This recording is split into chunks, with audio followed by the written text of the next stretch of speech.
From kidnapping and torture to victimizing possibly hundreds of women, it's fair to say that David Parker Ray was anything but a loving man. Hi, I'm AG, the host of the Redacted Files, and today we'll be taking a deep dive into the criminal files of the Toy Box Killer.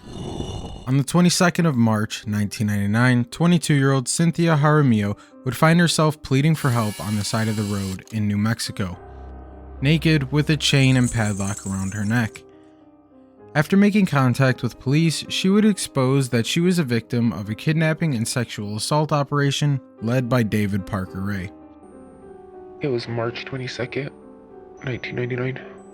I was taken to this guy thinking it was a date. He handed me the money, and when I came up from putting it in my shoe, he put a handcuff on me and told me he was a cop. And I tried fighting him, and his girlfriend came out of nowhere and shocked me with a cattle prod. David Parker Ray was born on November 6, 1989 in Belen, New Mexico. He was raised and abused by his grandparents for most of his life, noticeably his grandfather. One of David's friends would go on to say, "His grandfather was very strict. He was old school. If he wanted David to do something, David would jump out of fear of another beating. It's called abuse today, but back then we called it being strict."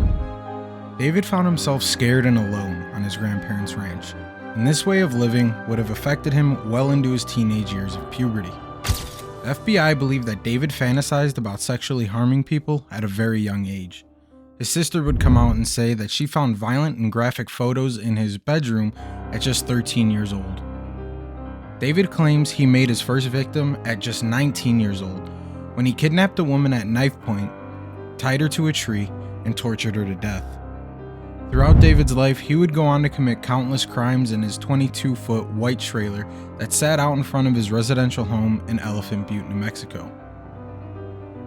Inside this trailer were numerous sexual objects, from toys, chains, whips, power tools, and even a coffin, but most noticeably was the gynecological chair that David had modified to restrain his victims. This trailer would be nicknamed the Toy Box. Haro told police that she had met David through a mutual friend at a convenience store in Albuquerque, New Mexico, where she agreed to exchange sex work for $30.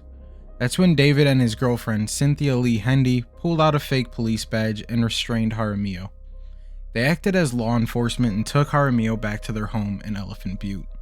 From there on, she was tied up, whipped, tortured, and even shocked repeatedly for David and Hendy's enjoyment. One afternoon, while David was at home, Haro was able to get her hands on her captor's keys, freeing herself from the restraints. She then used an ice pick to defend herself from Hendy.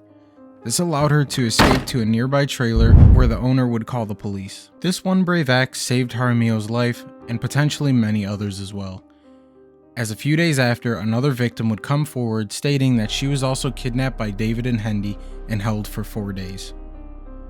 On the 17th of February 1999, would knock on David's door asking to borrow some cake mixer. While waiting for David to return, Hendy would pull a gun on her and David would restrain her. From that point on, she was sexually assaulted for the next 4 days. Luckily, put her emotions aside and acted as their friend to stay alive. Because of this, David and Hendy let her go on a nearby interstate where she would be picked up by law enforcement. Sadly, after giving police her story, nothing would be done, most likely due to the lack of information at the time. Eventually, the FBI stepped in and started a full-on investigation around David and Hendy.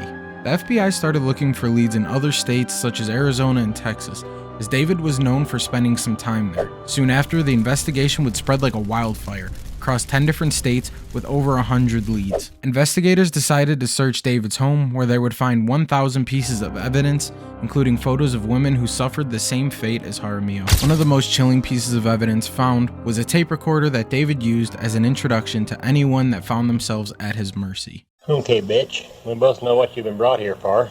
A lot of fucking and sucking. Your wrists and ankles are chained, and you're gagged because you're not going to like the way I do it. You're going to be kept here, naked and chained down. I'm going to use you for a sex slave. I'm sure that it goes without saying that you will not be given any opportunity to escape. A long, heavy chain is going to be kept locked around your neck all the time that you're here. As soon as I turn this tape off, You will have an excellent opportunity to try to beg for me to turn you loose. I may or may not be able to understand you through the gag, but if you want to, feel free to try. I love to listen to a bitch beg and plead. And this is the end of the tape. When asked why he made the tape, he simply responded with, I was tired of repeating myself over and over. On April 9th, 1999, David Roy Yancey would be arrested for the murder of 22-year-old Maria B. Parker, an accomplice to David and Hendy.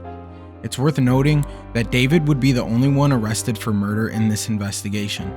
Dennis told police he killed Miss Parker inside the toy box after luring her into captivity with the help of David's daughter.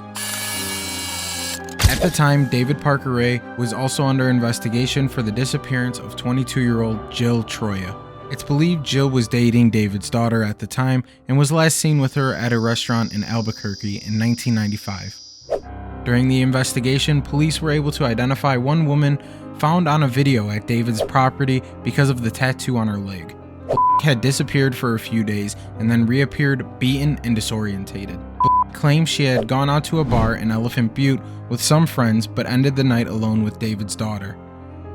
David's daughter agreed to drop her off at a friend's house, but she actually took her home to David and Hendy's, where she was held captured for 2.5 days and sexually assaulted. She had her eyes and mouth taped shut and a dog collar placed around her neck. She stated David took her outside where she was dragged around with a leash before being sexually assaulted. David's daughter would record the whole thing. On April 16, 1999, David Parker Ray would stand trial after police believed they had sufficient evidence to charge David with the 25 counts he was accused of, including kidnapping, torture, and rape. David would stand trial 3 times, one for each of his accusers. David was first tried with the abduction of a Colorado woman in 1996. This case would result in a mistrial, but would be retried in April of 2000, where the jury would find Ray guilty of all 12 accounts. In July of 2001, David would plead guilty for the rape and kidnapping of Jaramillo to protect his daughter.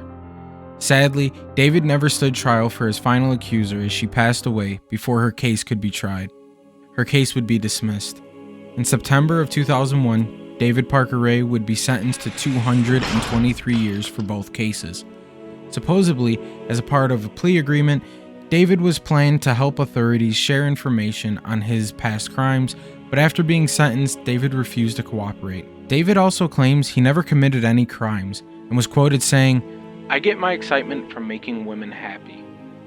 Lee was sentenced to 36 years, but only served 20, and was released from prison in July of 2019. David's daughter was sentenced to 2.5 years with 5 years probation for her accomplice in these cases as a part of a plea agreement. Despite being given the name the Toy Box Killer, no evidence of murder was ever found. Ray claims he murdered several people and dumped their bodies in the lake, but no bodies were ever found. In October of 2011, police found a piece of a femur, but were unable to identify it.